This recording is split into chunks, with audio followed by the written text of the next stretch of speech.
Welcome to the Health Science Podcast, sponsored by the National Health Association. I'm your host, Dr. Frank Sabatino, and today I'm absolutely delighted to have as my guest a friend and someone I've known a long time, Mark Epstein. Mark is the founder of Flow Farm. He's on the board of directors of the National Health Association, and he has an extensive background in stock trading and doing work in that field. So, Mark, welcome. It's so good to see you. Welcome to the Health Science Podcast, brought to you by the National Health Association, the oldest organization in the world championing the extraordinary benefits of a whole plant food diet and healthy lifestyle, as well as water-only fasting. We believe that health results from healthful living and focus on evidence-based science that promotes the health of you and your loved ones, as well as the health of all animals and the environment. We feature experts from a cross-section of disciplines within the plant nutrition, vegan, psychological, environmental, and animal compassion sectors. I'm your host, Dr. Frank Sabatino, the NHA's Director of Health Education. It's great to see you. Last time I saw you in person was over the summer at the conference. Yeah, I know, and it was great. We had a great conversation that night, so I remember it. You're a unique person because you're one of the people that kind of has grown up with the founding people of this entire organization, between your grandparents and your parents.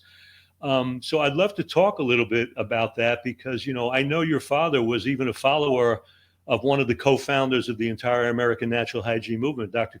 John Curcio, who I knew very well too. So talk a little bit about that childhood. What was that kind of like, having that kind of input of, at the time, maybe you're not aware that these are great people doing something really unique and different, but talk a little bit about that past for you. Yeah, it's really interesting because my entire identity for most of my life really came as being part of the national back then the American Natural Hygiene Society. And when I think back to my childhood, so first I'll set the context. Back in the mid 1930s and late 1930s, when my parents were being born, both grandparents on both sides had learned about natural hygiene through their interest in health, and this is in the late 30s, early 40s. And so both sides of the family in New York, mostly driven by the passion of my grandmothers, more so than the grandfathers. But both sides of the family were raising their children following a natural hygiene lifestyle. This included things like in the 1940s going to Camp Hygiology and Dr. Anderson's retreat, and up in the Catskills. And as you mentioned, my grandmother met Dr. Curcio, and he became a mentor for her and a mentor for my father when my father became a chiropractor. So it's been in our family a long time. So like some of those old pictures from these events in the 1940s and 1950s, my mom and dad were all there. My grandparents were there. And when I was born in the mid 60s, my mom and dad got married because both mothers, both Jewish mothers, had kids and said, hey, we're going to have to hook these kids up eventually. And they did. And so my parents got married in the right around 1960, I think, 61. And when I was born, we were going every summer to the hygiene conventions. We eventually had 5 kids in my family, but they'd put us in the car, would drive to wherever the convention was, East Coast, West Coast. And that was our growing up. I found a book, which many people in the natural hygiene movement will remember it, The Greatest Health Discovery. Great little book. It tells the history of natural hygiene. And this book was written in the very early 70s. But one of the great things about this book is the pictures. I mean, the book is fabulous for a lot of different reasons, telling the history of the movement. But if you look here on this page, that happens to be me right there. That's amazing. And then I'm going to show you another thing. This is a board meeting in probably 1970 or could be 71. And that's my mom there. That, I believe, is you. Yeah. And that is Mark Huberman. That's amazing. There you go. We were all People don't there. people don't realize that in those 50s and 60s conventions, there could be 1,000 people at those conventions. They were like That's really, right. they were really rocking. You know, when we look at the fact now that we get 300-400 and we stream it to maybe another 500 to 1,000, but in those halls, you know, Shelton and all those people were pulling in like 1,000 people in those conventions. It was And really, those really, really amazing. And when they founded it, I tell people there only were about 5,000 color TV sets at that time. Think about that in the entire country. I mean, it's just a wild, you know, kind of piece of history to think about. Now, Curcio was still rocking and rolling when you were born. Do you remember him in your childhood? Oh Ever meet him? yeah. Yeah, Yeah, I remember him. Well, my dad, Dr. Curcio was famous for a lot of different reasons, but I remember, to me, he was famous for one particular. We visited him in New York. I had been maybe about 9 or so, 10. And Dr. Curcio, if any of his patients got sick for whatever reason, he would always handwrite little your menu for the week. right. And we'd put it on the refrigerator and be the menu. All right, you're gonna have a little bit of you know, tomato and celery juice, and then a few hours later you're gonna have a blended salad. A few hours Right. later you're gonna have 1 ounce of raw almonds with an apple. And I mean, these these menus were very specific I for know. you know. And but when I went and visited him back then, I was small, and I was the smallest kid in my elementary school class. And I said, like, look, I'm small, and like, well, can you tell me anything about this? And he told me, he looked at my hands and he looked at my eyes and he said, you're going to be like 5'10". Don't worry about it. And sure enough, there it goes. I grew up Here to be you are. 5'10". Well, you took all those blended salads and egg yolks. You know, that'll do it. You know, back I in the can tell day. you, in the early days, Dr. Curcio, there was Dr. Curcio, Dr. Shelton, Dr. Benish, Dr. Anderson, and they all had slight variations on the way Right, they approach it. right, right. My mom's family followed Dr. Benish more closely. My dad followed Dr. Curcio more closely. Curcio. And Dr. Curcio and Dr. Benish also, like the soft-boiled eggs, just the yolk, and also raw milk cheeses and/or goat's milk. Right, And right. so there was a special raw milk cheese factory in upstate New York called Cutter's Cheese that we used to get these blocks of cheese delivered. And so, each doctor had a different approach, slightly different, but 99% of their viewpoints and their philosophy were the same. They had the same vision. It's the same today. And sometimes when you look at the plant-based movement, or you look at this doctor or that doctor, and they're talking about things, and somebody points out, well, this one said this and it's different than that one. That's the media. That's the story, like focusing on the 1% that's Right. different. The 99% of what is health has been the same since I was a little kid. Yeah, the hygienic principles didn't change for any of those people. The small applications clinically did, but fundamentally they were teaching the same basic biological requirements all through their work. People don't realize Curcio had one of the most profound libraries too. It's unfortunate. I don't know whatever happened to all of what he had gathered, but it was really one of the most impressive libraries of anybody ever related to health and well-being. Yeah, my dad talked about that a lot, and I remember when we visited in Miami or in New York, that his wall in his study was books from floor to ceiling. My dad's I don't remember the name of his assistant back then, Sidel maybe, but I remember at the time after Dr. Curcio passed, there was a lot of discussion about where the library was going to go, but I don't know. Yeah, I don't know if it would happen with that. They showed the book, The Greatest Health Discovery. People should know that Jack Trop, who wrote that, they then went on to make a movie of that.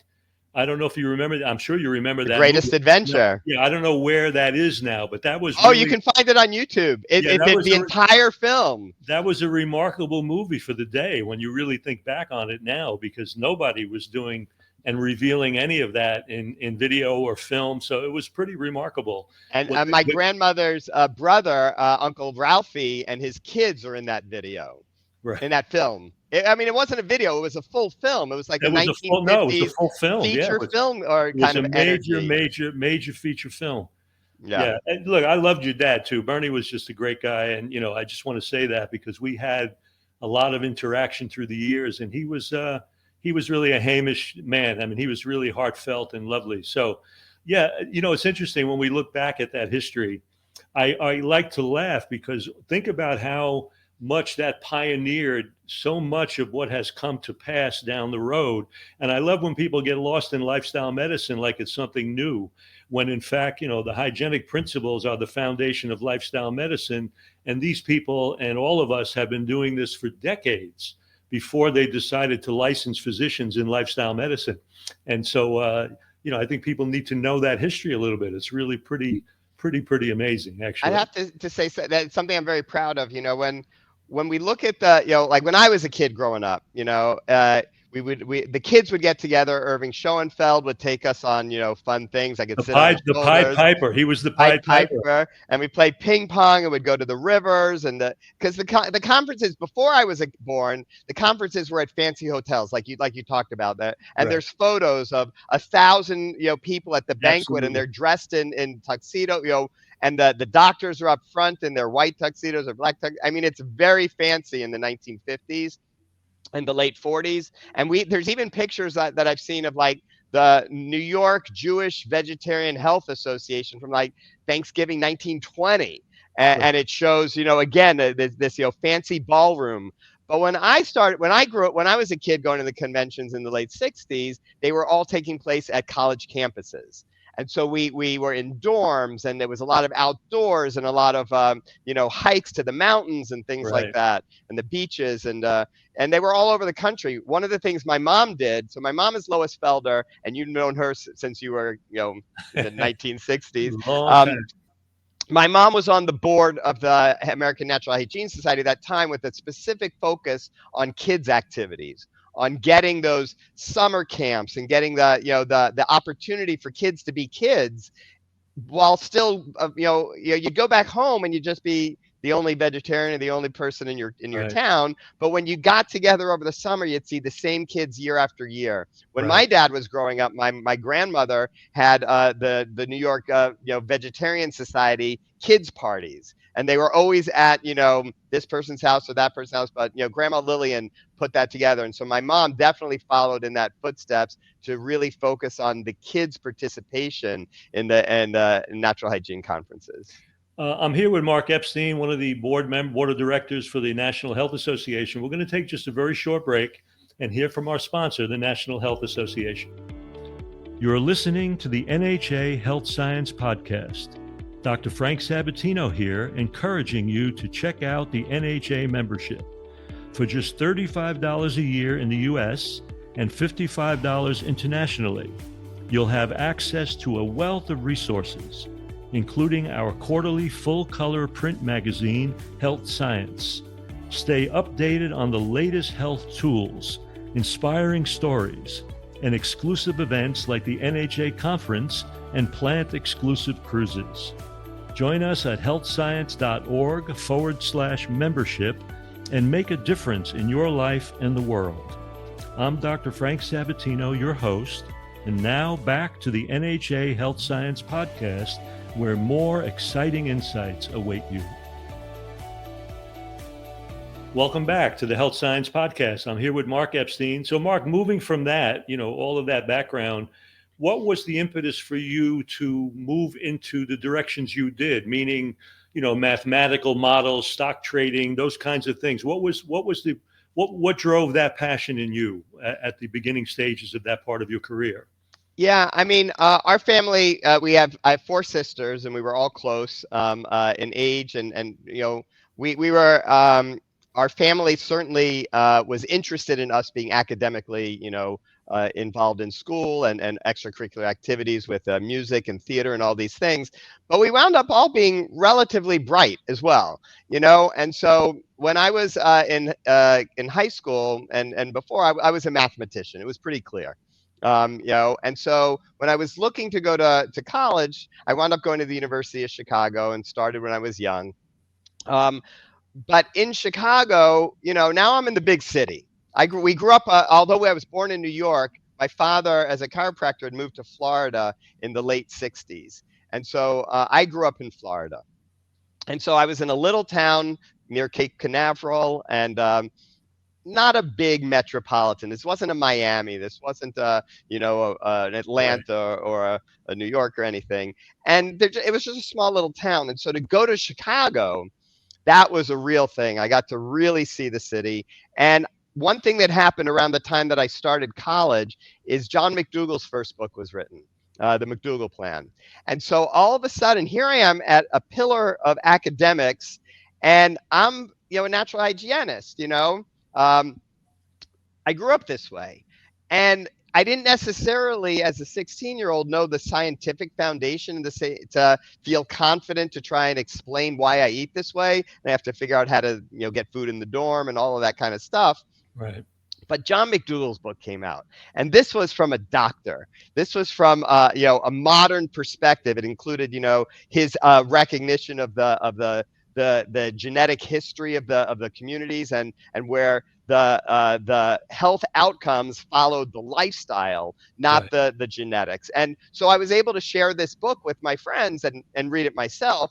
And then Diet for a New America came out with John Robbins. And that really set the stage for me seeing the space of natural hygiene in a larger context. For us, eating healthy was about health. It was about food. It was about and the pillars of like looking at the benefits of a plant-based lifestyle, not just from personal health, but from community health, from environmental health, from animal compassion, from a much wider lens. That's what John Robbins' book did for me, and began Right. to set the stage for the larger picture. Yeah, and I think, when someone with John Robbins' background coming to that consciousness, I think it really affected a lot of people because he came from, a background that was so completely different and transcended, really wealth and so many things to move into that earth safe space that he wound up creating, which is really pretty remarkable. And I know that you're a bit of a Renaissance man because you, like me, we love music and all that. And I know in Chicago you took a little detour and kind of went into the Bauhaus in a little bit. You created that Cafe Voltaire. Talk a little bit about that. Yes, I I did. love that. I love that performance space concept that you did there, and you did it for a few years, right? It ran for a few years. Yeah, Yeah. talk a little bit about that. I'll talk about that. I want to add one point also about Diet for New America when it came out is in the context of 10 years earlier being Diet for a Small Planet, and Right. kind of like seeing the evolution of holding space for healthful living in regular society, as opposed to just for individuals, just for ourselves, but seeing the role that we played in the larger picture. So as I was going through college, and 1987 happened. 1987 was a stock market crash, and I didn't really know much about what was going on. I was in grad school at the time, but I was a mathematician. I was doing my graduate studies in computer science, and downtown was a lot of money. Right. Chicago is the futures markets, the derivatives, the options Right. markets. It's different than New York, which is the stock market and the bond market, but it held the trading from a mathematical perspective much more at that time than New York. And so I began to learn about options pricing. I began to learn about the futures markets, and it began to slightly pull me away from my PhD work, as my mom will tell you. I never finished, and she will tell you day after day, "Oh, my son never finished his PhD." But I was working on my PhD, I had my master's, and I started getting involved in the financial markets. When you get involved in the financial markets, especially at that time, there was it was different than today. There was a level of animation. You may remember the film Ferris Bueller's Day Off. Everybody's yelling and screaming at each other in the pits. Right. It's not this anonymous, high speed electronic world that we have now. Um, and so I was there during the time that the world was transitioning in the 90s. And when I did have some money from that success, I opened up Cafe Voltaire. I didn't actually open it up myself. I was driving, and this is going to tie into you. So I was driving to go visit my girlfriend, who I had just met. She was a new girlfriend, and she lived up in the suburbs of Chicago. And I was supposed to get there at a particular time. Maybe it was Passover. I don't know. It was an event. I was going to meet her family. So I'm going up there, and the Kennedy Expressway, it's a parking lot. Mm. I'm never going to get there on time, ever. And so I get off on a side street called Elston Avenue, and it's industrial and stuff. And there's this industrial building under the highway. Somebody's painting on the side of the building, vegetarian restaurant. And I said, I'm going to need to go back there and figure this out. I went up and visited my girlfriend and all of that. And I also remember going to a convention. So I was pretty young.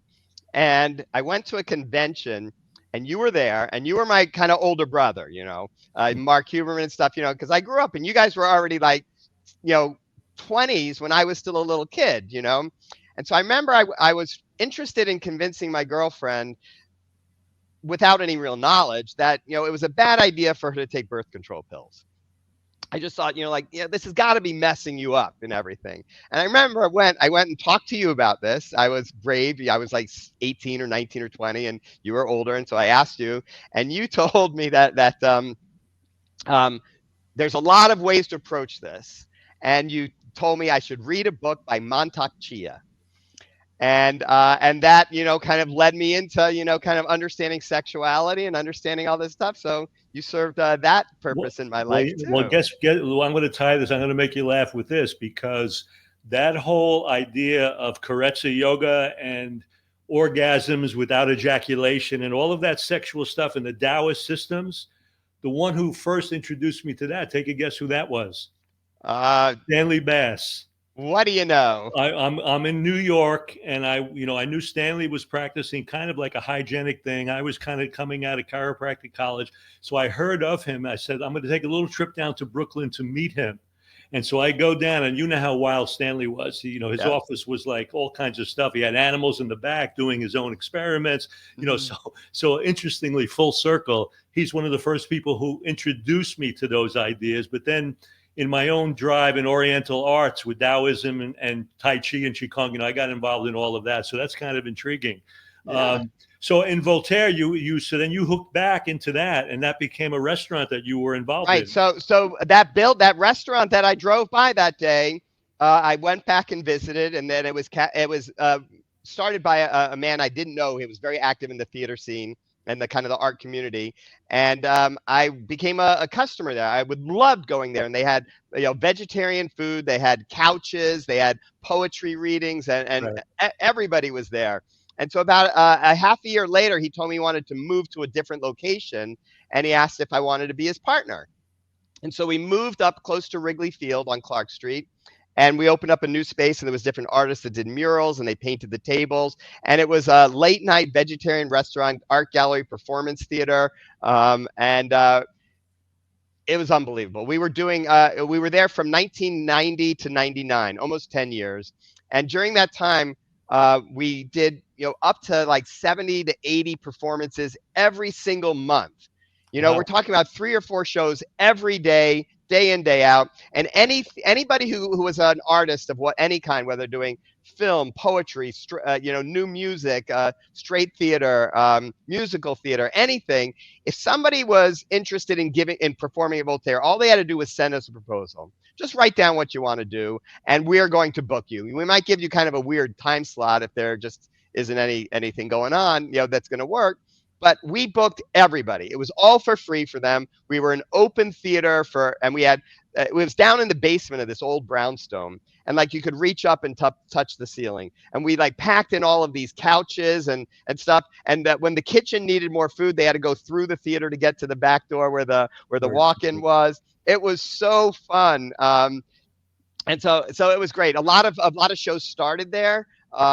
Anybody who did performance of any kind in Chicago in that decade was part of Voltaire. So like, for instance, you've probably heard of the TV show Curb Your Enthusiasm, Larry David. Absolutely. And, Jeff Garland had a late night show there on Thursday nights. And it was Jeff Garland and friends. And so he was from Chicago, but flying back and forth, like whoever he knew, for all I know, Larry David was there, Danny DeVito was there, all of these performers. And so another show that started there, there was a bunch of theater students from Northwestern, and they had contacted the people who had created Schoolhouse Rock, the cartoons in the 1970s. Right. And they asked, could we turn this into a live theater piece? And they got the rights to it. This was before Disney bought it. And they opened it up in our basement. And it ran for a year in our basement with this live show of Schoolhouse Rock before going on to Broadway. And it's now they do this at every high school all around the country now. So I Fantastic. feel really happy that we did that.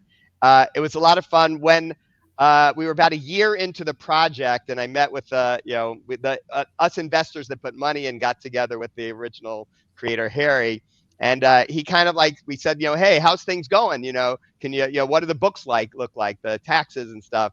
And he never really kept track of books or records or anything like that. And so we wound up asking him to leave the restaurant. And I bought everybody out, and I just kind of took it over. And I contacted my sister Hallie at the time, who was living in Florida. I said, hey, will you come up here and run the restaurant with me? And so it was me and Hallie running it for about 5 years. And then, Wow. other people ran it together with me. It was great. While you were doing that, was that when you had started your Flow trading company? Was that all at the same time? Yeah, that's what paid for the restaurant and theater. Nice. Okay. Because that kind of had like an international outreach, right? You were helping people with models for trading futures and options across the world, basically, not just in America. We traded worldwide products. That's true, but um, we were really just focused on trading our own money, and we had a hedge fund at one time, both onshore and offshore. But we weren't creating models at that time for the public. I see. It was a kind of a private. And the thing is that when you're in trading, and I'm giving a lecture that's going to be fun at the University of North Carolina at Pembroke next month. They've been contacting me about maybe being an adjunct professor and visiting out and stuff. And so they have a beautiful new business school. So my talk that I'm giving next month, and Jules, my wife, helped me pick out the name. It's called Risky Entrepreneurship, Technology, and Trading. Wow. And so it's gonna be fun. And talking about like when people think about trading these days, and you've got online, anybody, you can trade this, trade that, buy stocks, sell all this stuff. There's not really a framework, and most people lose money. That's Right. what they do. And there's not really a framework for like thinking about it. It's just a casino. It's a different kind of casino, but Robinhood and crypto trading and everything has turned this casino into everywhere. Right.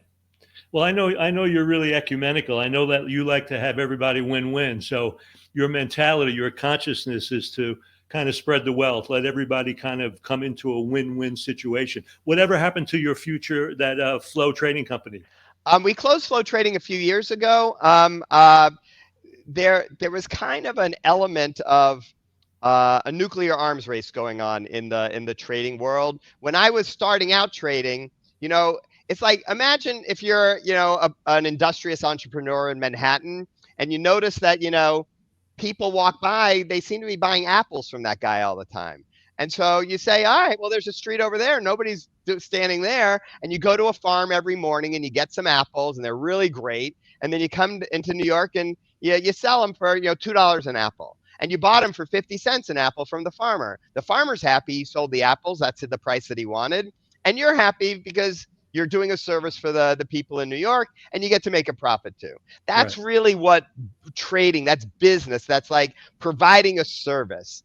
And when I was starting off being a trader, I was thinking about like, what's the service I provide?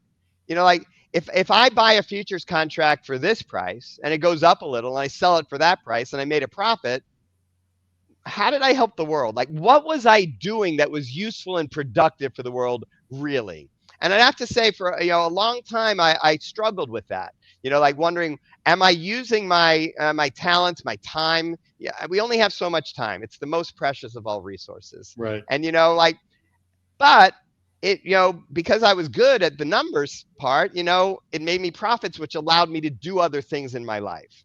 And so, but that question of like, how can you be of service, and what does that look like? Each of us ask that question for ourselves as we go through life. In the trading world, go ahead. No, finish your thought. Finish your thought. So in the trading world, when I was younger, starting off, I was kind of like that Apple guy. I looked at the situation and I said, people don't realize the price is going to be higher an hour from now. And I've got some reasons to think it's going to be higher an hour from now. So I'll go buy them now, like going to the farmer and buy the apples. And I'll go and I'll wait an hour and then I'll put up my stand and the price will be higher.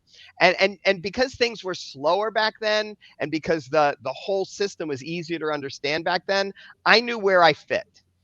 And if you're in a casino or the stock market or wherever, and you don't know where you're fit, it's like Barnum and Bailey. If you don't know who the chump at the table is, it's you. you Yeah. know and so as you look at all of these things, the markets got faster and faster, and things that were minutes or hours started becoming seconds, and then they started becoming milliseconds, and then microseconds, and then for real nanoseconds matter, and it became anonymous, where people trade anonymously and fast and crazy. And we were doing the same thing, making computers closer to the exchanges and so forth. But it also shifted into a winner take all attitude. Whereas back when it was earlier on the floor, it was really a collaboration. People Right. were all working together. And so when we stopped our trading, and I got really excited about other aspects of economics, other aspects of how the world might work differently. And especially, I want to move the conversation, when you're ready, into the farm, Well, really thinking about the farm. that's where I was going to go next. How did this, realization and change in consciousness, how did that segue into you being the gentleman farmer that you are? Let's talk about that. So my wife and I got married, and our first baby was born in Chicago, and that's Max, who is now a freshman at Columbia University. And Max was born in Chicago, and we were really a Chicago family. Right. But it turned out that I had a house here in North Carolina in Pinehurst, because before I met Jules, my business partners and I, my business partners, were really into golf. And Pinehurst is like golf mecca. The U.S. Open's going to be here in a couple of months. It's a place. And so we bought a house down here together as bachelors, so could we have a place to go and play golf? And we became members and all that stuff. So I had a house here. And I went in on the deal with the house with my friends. I said, I'll go into the idea if we buy a house that has some land. And I wanted to start growing some tomatoes and fruit trees. I had this yearning. And so I would come down here every few weeks, and I planted my tomatoes and my fruit trees and got all of that going. And Max was born, and Jules happened to be in Florida visiting the family. And I was in Chicago downtown, and I heard there was a fire in our building where we lived. And we lived close to Wrigley Field. There was a fire on the roof. The water came down, destroyed our entire apartment. Our cats were fine. We got them out, but the apartment destroyed. And so I told Jules, go to our house in Pinehurst. I'll meet you there, and we'll figure out what we're going to do in Chicago. Max was about 1.5, and we never left. But by the time they fixed the house, we had a life here. Right. And so we never left. We didn't plan to be here, but the land was calling me. Now, it wasn't our family dream house. It was the house that we bought with our bachelor friends. And across the street, there was an empty 5 acres. And I talked to the guy that owned it. And I went over and looked, and I said, maybe I want to build a different house. And I also wanted to clear out a little more space for more growing. Right. Because when you clear out some space and it's hardwood trees, after a couple of years, the hardwood trees kind of get their canopy and it's bigger, and there's not enough sunlight going to where my garden was. So we bought the land across the street. It really spoke to me. And I said, I'm going to start a farm here. We wound up getting a total over time about 15 acres in the forest. What I didn't know is that soil is important, and I know nothing about soil. I'm a mathematician, and we are in the sandhills of North Carolina. Mm-hmm. So I talked to the local ag extension agent, who had the tiniest little, humor about the idea of I wanted to grow things like, organically, because we're in North Carolina, which is the state of hogs and chickens and sweet potatoes and the worst of industrial agriculture. There just wasn't a big ethic of organic farming. And I told him what my plan was. I wanted to grow the most nutrient dense, healthy fruits and vegetables for my family and for the community. And he kind of laughed at me, and he goes like, Mark, you'd be hard pressed to find a worse piece of land in Moore County to grow fruits and vegetables. You got a foot of sugar sand on top of hard red clay, and Moore County is the worst place to grow food in North Carolina. So good luck with this project. He didn't give me much hope, but I already bought the place and I already had this plan. And so I learned about soil. I learned about it by reading books, by reading articles, by talking to people, and I learned that soil is the life fabric of food, in a profound way. I remember hearing Michael Clapper, maybe 20 years ago or so, saying that, the microbiome is going to be the conversation in the future, and then the recognition that the whole soil microbiology and gut microbiology is all of us. But Right. I didn't know anything about this. And so um, I began to think that, soil, growing food was a chemistry experiment. You go to hydroponics, you see them dripping at Epcot, and they grow tomatoes on the moon and stuff. And hydroponics, you can trick a plant into producing tomatoes or cucumbers or strawberries, but it's not having its natural relationship with the soil. And I Right. began to understand that. And I learned about biochar. Biochar is resident carbon that we can put in the soil. We built an artisan kiln to make our own biochar from local trees. And carbon is the fabric of everything. So we added biochar. I talked about with the, do we have any micronutrients in our soil? And they said, no, it's just sand, and so I got like pallets of kelp meal and azomite, and I started growing cover crops, and I learned about macronutrients. And at that time I was still tilling. We stopped tilling about 10 years ago when I learned about the fabric of the mycelium fabric. And like when a farmer does its natural tilling, you're basically Hurricane Katrina destroying everything, you Right. know? We really learned a lot over these last 15 years, and we have magnificent soil right now. Right now, we're harvesting peas and asparagus, and lettuces are going to be soon. We've got kumquats and pineapple in the high tunnel. It's a lot of fun. Yeah, that mycelial network is such a remarkable communication system in the soil between everything. Trees communicating, all kinds of things communicating.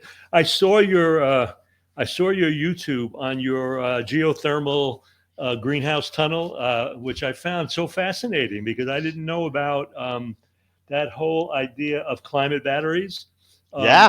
and the way you're working that within the greenhouse to take ambient temperature, feed it into the soil, have this entry and exit to warm the ground so that in colder times of the year, you can still be growing things that normally you would not be able to. So I found that really fascinating. Mark, let Eh, me do this. Let me do this before we go on. yep. Where, because I don't want to miss this. Where can people find out more about the veganic farm? Where can they find out more about you? What's the location that you want the So people? we're in Pinehurst, North Carolina, and our website is www.flow. It's spelled, there it is on the on the screen there. Flow, F as in Frank, L-O-W, flow.farm. So instead of .com, it's .farm. And the name Flow really comes from because I was inspired by Professor Mihai Csikszentmihalyi, who wrote the book about the flow state, I and see. that's how the name Flow became such a big part of my So life. flow became a big part of your whole gestalt. I see. Yeah. So from the time I saw that YouTube, I don't remember the time frame when it is. How have you progressed with what you were building in there? Because I know it's a huge project. It's Because a huge project. you had to dig separate things of laying pipes in a series of 2, 4, 6, 8, 10 feet down, and warm air being funneled in like a radiator, and the whole thing was fascinating to me. Yeah, I Talk a learned little bit. about it. If I had this idea that I wanted to have this high tunnel and this beautiful soil, and a high tunnel is just a big greenhouse that you grow directly in the soil, Right. not in pots. And so ours happens to be 36 feet by 96 feet, so it's pretty big. And when you talk to people about designing and how we're going to build our high tunnel, they all talk about how are you going to heat it over the winter. And it's big propane tanks and all this stuff, and how are you going to get the fuel and all. It just seemed like I didn't want to be part of that if there was an alternative. And we learned from a small farm in Pennsylvania, of all places, that was doing research on what's these climate batteries. And the idea is that even in the winter, even if it's cold out, the sun is out for almost every day, and it gets really hot in the high tunnel. And by really hot, even if it's 25 degrees outside, it could be 90 degrees in the high tunnel Right. because of the Right. heat. We've got good, double layer of plastic and stuff. And so if you have all that heat, we have fans that push it through a series of pipes that have been buried underneath. And the pipes are just regular drain pipe. So this warm air warms the soil. It's called an air to soil geothermal exchange. And the soil is warmed up, and we have all kinds of temperature thermometers and stuff. But if I'm blowing 85-degree air down underground, it goes through some pipes and it comes back up, and it's 65 degrees when it's coming back up. And the journey is only, really just a few seconds to get through this Right. pipe. That's how efficient that the heat gets stored underground. You made the point that the typical temperature of that soil is somewhere in the mid 50s or so. It depends upon Ba- the time of year, but it right. cycles from the mid 50s up to the mid 60s. Yeah. Right. Yeah. So when you're blowing that air in there, you're getting a situation in the day where you build up that heat base in that radiator. And then at night, when it dissipates, you're not losing that much heat. So you've got a 24-hour situation where Well, you've got, you got yep, nice that warm soil that can feed those plants. but the soil that gets fed, that warmth actually gets withdrawn overnight. So Right. the fans come on and blow the air through the system when it's too hot, and when it starts getting too cold, I typically over the winter set the thermometer in there for the low side at about 40. So when it gets down to 40, the fans come back on and they're blowing the 40-degree air underground, and it's bringing back up 55-degree air that warms the whole place back up. Right. It's And so beautiful. we're able to keep the temperature above 40 all winter long. And that's why my citrus and my avocados are looking so beautiful right now. We Right. actually, today, we just opened up the walls of the high tunnel because I think we're past the winter. Ah, that's great. So you are at the point now, way past that developmental stage. You're growing on that whole setup, and that's Yep. working beautifully for you. That's great. Yeah, And we're you're, learning I, what I our know you, I know 12-month you were rhythm going to build, is. I know you were going to build a wall of citrus trees. Has that worked?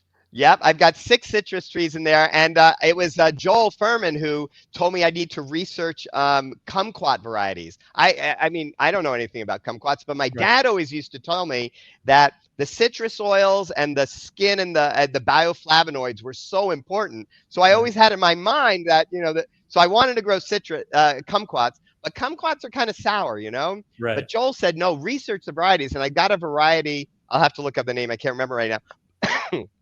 But they're bigger, they're slightly juicy, and they're sweet. The skin is a tangy sweetness. And so we harvested probably a couple hundred of them already this year.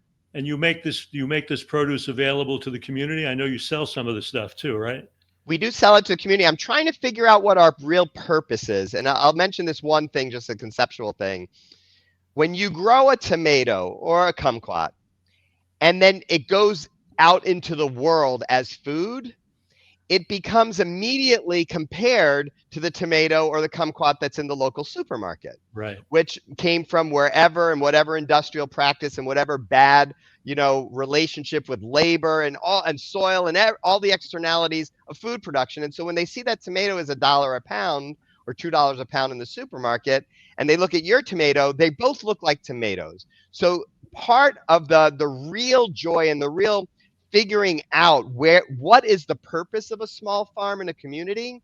The purpose of a small farm in a community has been lost over generations, and Right. that small farm is about building relatedness, building a connection, and it's not about growing the tomato and asking what the price is. And so we're trying to figure out how we can serve the community and that we can be a valuable asset in the community in a way that's sustainable. But a regular business model of, I'm going to spend, $2 to grow a tomato like I'm going to sell for $3. That's not what it is. I spend $50 growing a tomato that the market thinks I should sell for $3. Yeah, I know. So the mentality, the consciousness of understanding that you're dealing with a qualitative component kind of supersedes this quantitative morass that people have to get involved in the business end of things. There's never a tomato that equals a homegrown tomato. I've never experienced one in my life that was better than a homegrown, even without all the remarkable things you're doing with soil. So there's something about that you either reckon with and are willing to spend a little bit more if you have to, because you understand the qualitative nature of that, or you don't. So how you get that into the community is really the work, because And I'd say there's you're even doing the growing, you're growing this incredible stuff. The question is, how do you alter the consciousness of what's around you to appreciate it? Well, I'd say it even goes a step further, and these are new ideas that I'm really, really, trying to find, the clarity on, because if you say that this food has a life essence, that people are participating with it, they see the value, and so now they're willing to pay $10, then all of a sudden I'm creating this opportunity and this relationship that's only available to the wealthy people in town. Right. That's ridiculous. Yeah. And so the real story is not the economics, but the circulation of education, of knowledge, of experience. And that's what I'm trying to imagine how a farm can regain its rightful purpose in a community, a small farm like this. Well, how do you do that in dealing with the dollars and cents? If it takes you $50 to grow a tomato, there's going to be obviously loss if you're not catering to someone who could afford what you need to charge to get something back. So it is a conundrum. I mean, it's a difficult dance. It's a But difficult dance that it sits in so many spaces because, when you think about, the underserved communities and the type of world that we want to create, the type of world that we want to create is so much more compassionate. It's so much more welcoming and inclusive. And that happens because people and communities come together and say, that's what we want our world to look like. And right. so the world looks that way. It does create an economic flow of providing benefit to help those in need and to bring education and to bring participation. And it's just the numbers of circulating through a farm are really that gathering space. It's a space of culture and it's a space of food. Well, that's you. So you are in a community where that mentality probably was not fundamental. So Correct. you're also battling a community that did not have that kind of perception. So that makes that dance even a little bit more difficult in terms of what you want to do. So in terms of your vision, because we're going to be winding this down, what do you see on the horizon for you? What are you thinking about as you move forward? Um, Well, I'm delighted being a husband and a dad, and I love watching my kids. My older son in college now, my younger son has turned into a fantastic, vocalist.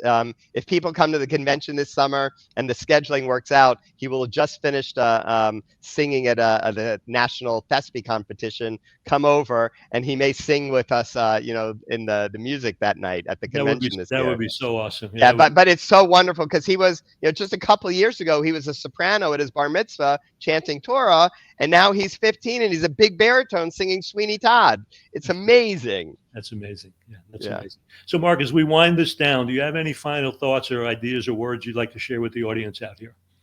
Well, I really think that the NHA, the space I'm fortunate to have grown up with an awareness of plant-based eating, but the awareness it's not really just about food. And I don't remember if it was you or Alan Goldhammer or someone earlier, but Alan used to speak about the four principles, that it's really deep, and there's an acronym, D.E.A.P. And that life is not just about the diet, the food. And I know that food is a space where a lot of people are getting educated, but a wholeness of life, a wholeness of a human is diet, it's the environment, the world in which they live, the fresh water and all of that, and the joy of seeing trees. It's their activity, the third lever, which is sleep as well as exercise. And then the fourth one is the psychology, the emotional poise, the sense of purpose and community, Right. of being of service. And we're all health is a result of healthful living. Health is a result of healthful living in each of these four domains, and I'm sure there's more domains, but that's an element that is part of the National Health Association that doesn't get as much attention and so I'd like to see that. Yeah, I couldn't agree more. I want to really thank my special guest today, Mark Epstein. This was such a beautiful, engaging conversation, for sharing your time and your heart. And I really want to thank the people out here that joined us today, because without you, we can't do what we do. And I really want to thank you for being part of this active, healthy community. And on behalf of the National Health Association, I'm your host, Dr. Frank Sabatino, and I look forward to being with you on the next episode of the Health Science Podcast. Thank you so much, Mark. Thank you, Frank. You've been listening to the Health Science Podcast, brought to you by the National Health Association. Thank you for joining us today and for your commitment to evidence-based health science that backs a whole food, plant-exclusive lifestyle and contributes to the well-being of all people, animals, and our environment. I'm your host, Dr. Frank Sabatino. Be sure to leave a rating and a review, and we'll see you on the next show.